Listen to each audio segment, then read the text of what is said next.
नमस्कार मित्र आणि मैत्रिणींनो. तर आज बनवत आहे तिळगुळाचे लाडू. तर संक्रांत म्हटल्यानंतर संक्रांत स्पेशल आपले तिळगुळाचे लाडू तर मस्ट आहेत. तर यासाठी मी 200 ग्रॅम तीळ होते ते कढईमध्ये टाकले आणि ते भाजून घेतले. इकडे ते भाजायला ठेवले. इकडे मी शेंगदाणेही भाजत घातले. शेंगदाणे मी 150 ग्रॅम घेतले.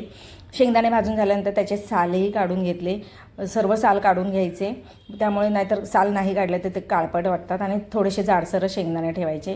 इथे माझे तीळही छान भाजून झाले, मस्त खरपूस भाजलेले आहेत. तडतड होईपर्यंत भाजून घ्यायचे तीळ, म्हणजे ते व्यवस्थित भाजले जातात.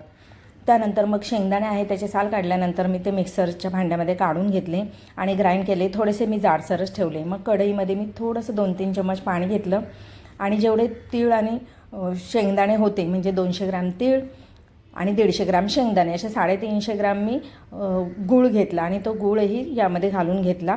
त्यानंतर मग 1 चम्मच तूपही घातलं.